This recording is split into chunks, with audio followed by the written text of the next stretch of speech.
Aku dan Intan mengikuti kemana perginya mereka bertiga. Untungnya Intan bisa mengemudikan mobil jadi tidak perlu repot-repot pesan online. Aku meminta Intan menepikan mobilnya ketika tahu bahwa tujuan mereka adalah rumah Dr. Daryl dan ia memutar balik lalu mengantarkanku pulang sebelum menuju rumahnya. Dr. Daryl tidak di penjara? Oh iya ya, kan Dr. Daryl tidak ada di tempat saat penangkapan waktu itu. Dan, aku mengerutkan dahiku, iya juga ya. Om dan Mama kan ditangkap karena kasus penyiksaan dan penyekapan bukan karena kasus menghilangkan nyawa Papa. Apa mungkin sekarang mereka sudah bebas hingga Mama Tatia bisa berjalan-jalan di luar? Aku mondar-mandir di kamarku sambil berpikir, terus bagaimana dengan Om Herman? Apakah dia masih mendekam di sana atau bebas juga? Paginya aku bersiap-siap mengunjungi jeruji besi. Ingin memastikan keberadaan Om Herman dan Mama. Tapi begitu sampai di rutan ternyata Mama ada di sana. Bagaimana bisa? Aku menghubungi Intan dan temanku itu terlihat heran. Katanya kepadaku melalui sambungan telepon bahwa dia melihat berkali-kali video yang kukirim dan tidak ada yang salah, memang benar Mama Tatia masih di penjara. Terus siapa semalam yang di mall bersama Dr. Daryl? Kini aku ingin memastikan keberadaan Om Herman di rumah barunya. Aku menunggu di ruang tunggu dan petugas sipir datang bersama pamanku dengan tangan yang diborgol ke depan. Kau kangen padaku, Noura? Dia menarik sudut bibirnya ke atas. Emang harus kangen Om jika ingin menjenguk? Aku balik bertanya kepadanya. Ku tatap matanya untuk menunjukkan bahwa aku tidak gentar kepadanya. Hahaha, Noura. Noura, kamu sudah dewasa rupanya.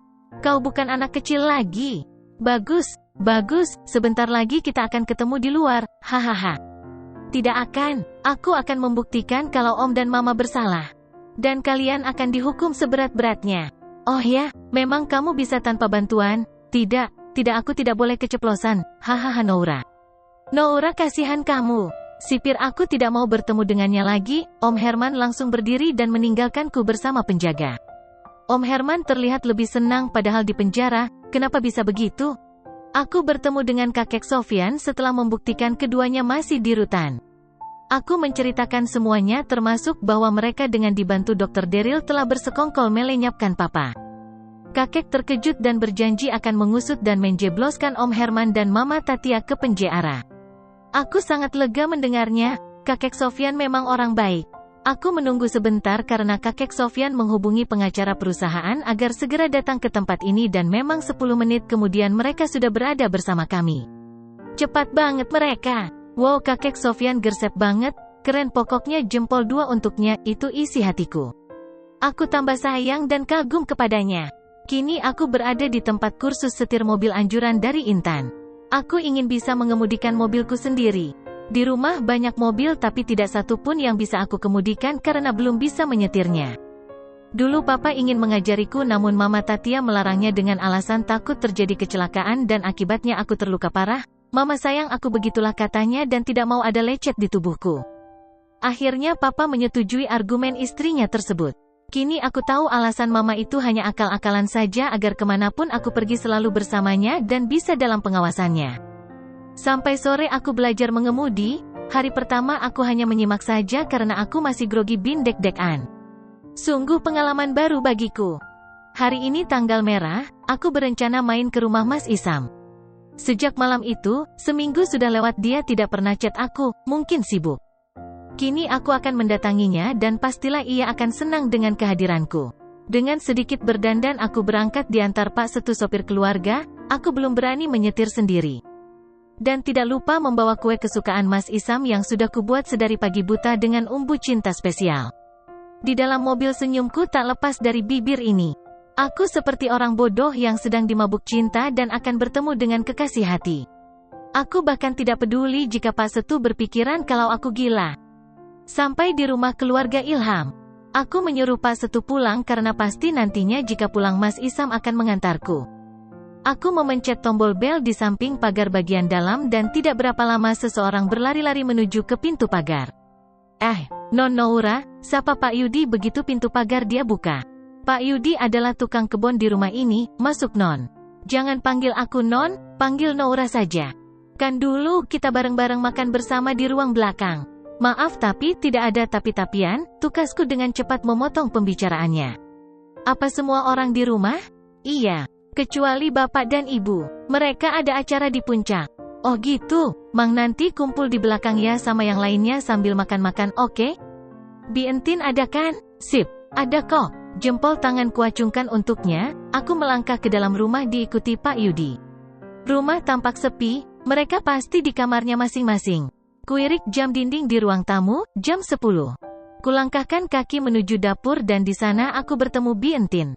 10 menit aku bersenda gurau dengan Bi Entin, Teh Ira, dan Pak Yudi lalu pamit ke atas. Nanti setelah menemui Mas Isam rencananya aku akan memasak bareng Bi Entin. Kaki melangkah menaiki tangga dengan tangan yang memegang piring kue yang sudah kuiris-iris kecil, aku tersenyum dan hatiku berbunga-bunga.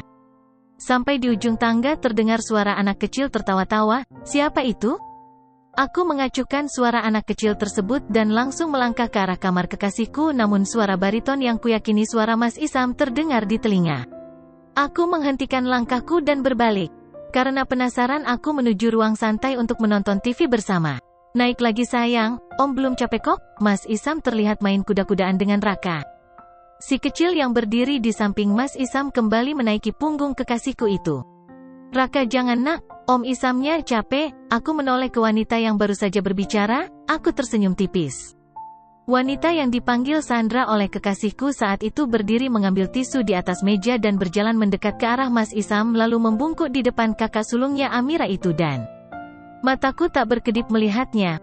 Wanita itu mengelap pelipis kekasihku. Aku membatu di tempatku berdiri, hanya bisa melihat tanpa bersuara. Tuh kan, Om berkeringat.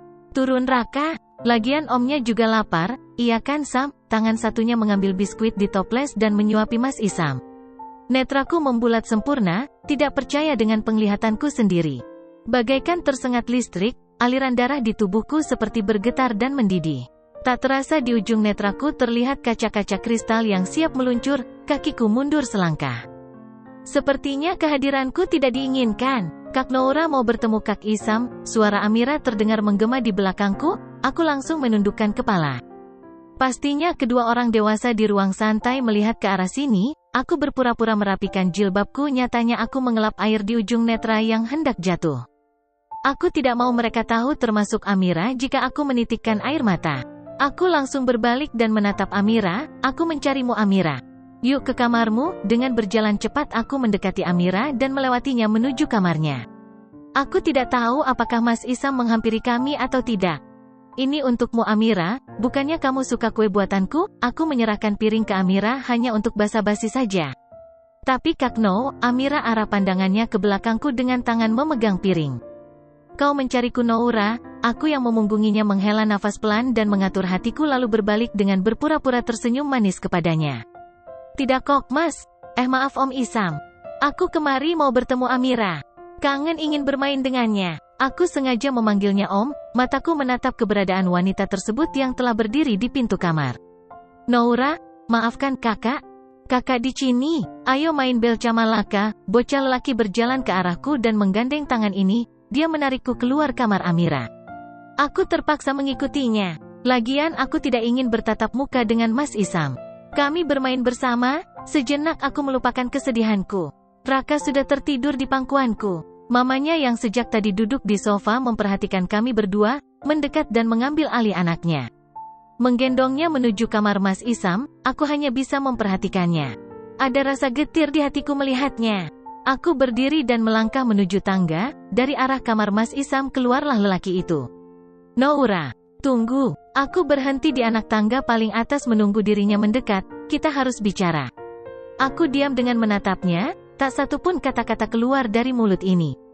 Dia berjalan mendahuluiku turun dan aku mengekorinya. Di tengah tangga diri ini melihat Kak Fauzan sudah berdiri di sana dengan wajah yang sinis, dia tidak mau minggir. Minggir Fauzan? Tidak. Kau, apa? Kakak yang minggir? Sebenarnya ada apa dengan mereka? Mereka bermusuhan. Kak Fauzan dan Mas Isam sama-sama maju dan refleks kakiku bergerak dan berlari. Aku tidak mau mereka berkelahi di tangga meskipun aku tidak tahu apa yang sedang mereka permasalahkan. Bahaya jika jatuh berguling-guling. Namun sayang kakiku terkilir dan aku jatuh. Noura, suara dua lelaki berbarengan. Keduanya mencemaskanku. Aku sudah pasrah saja jika memang harus jatuh. Bersambung.